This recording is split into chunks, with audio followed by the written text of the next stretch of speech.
que é que era preciso acontecer para não haver vento? Há muito tempo que se fala no aquecimento global, na possibilidade do aquecimento global.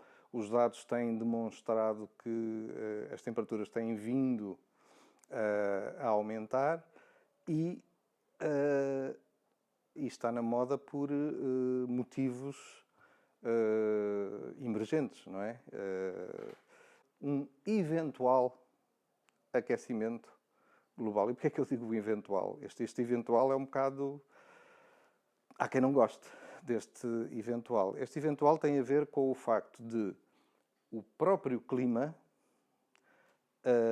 ou da dinâmica do clima, fazem parte de períodos mais quentes, períodos mais frios, períodos mais chuvosos, períodos menos chuvosos, principalmente em climas que nós chamamos de transição, como é o nosso, que são climas na margem entre os climas desérticos, não estão muito longe de nós, enfim, no norte da África, por exemplo, e os chamados climas temperados pluviosos, onde chove mais ou menos todo o ano.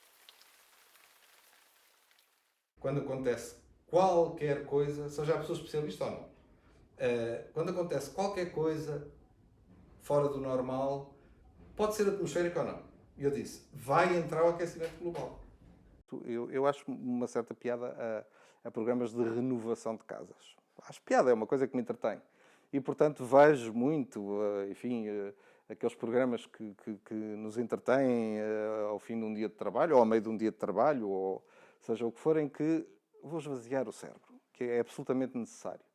E às vezes não é, aquilo não esvazia o cérebro, mas se nós observarmos como vivem os europeus, as casas, aquilo que querem, e que isso transparece nesses programas, e como vivem, por exemplo, os norte-americanos, e eu digo os norte-americanos porque conheço mais, estou mais dentro da realidade dos Estados Unidos e menos da realidade do Canadá.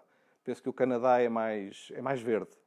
É mais verde do ponto de vista de mentalidades. Mas vejo que um casal de classe média, com 2 filhos, etc., aquilo que procura nos Estados Unidos são espaços enormes. Precisam de 4 quartos, de um jardim enorme, mais a piscina, e mais, etc.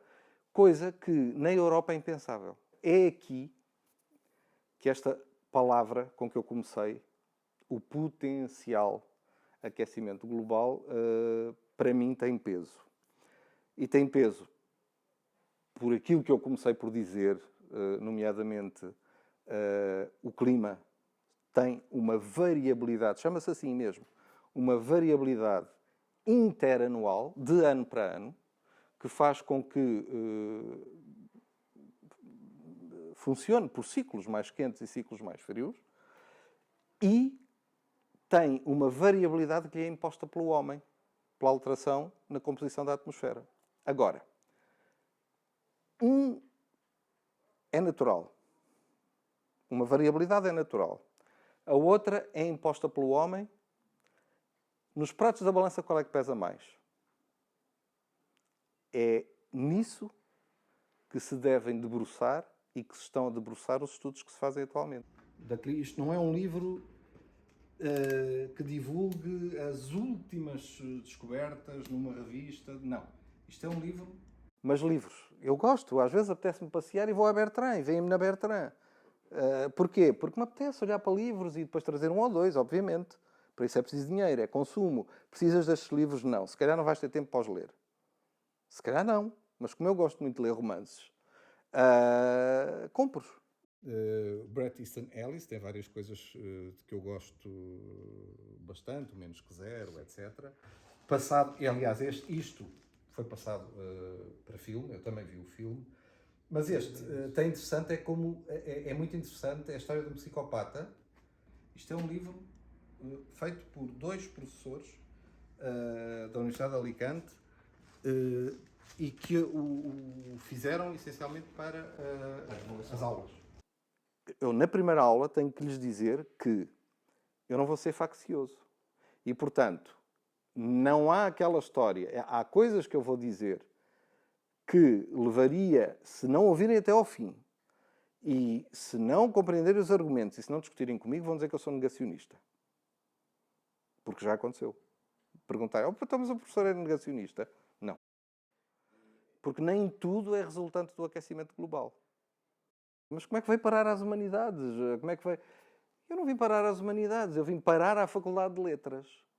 O que... Não tenho nada contra, absolutamente nada, mas eu não vim parar às humanidades. Porque continuo a não fazer... E atenção, não é por ser geógrafo.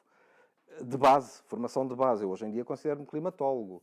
É que eu tenho muitos colegas que fazem geografia humana e, portanto, trabalham a par da sociologia, enfim, utilizando muitas vezes a filosofia, etc, etc, a história.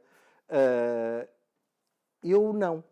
Eu utilizo os dados das ciências da Terra.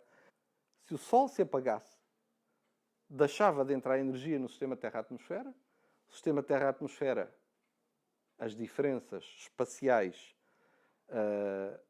diluíam-se e a partir de certa altura, porque não entra energia, ficava tudo igualmente, portanto a energia igualmente distribuída, parava.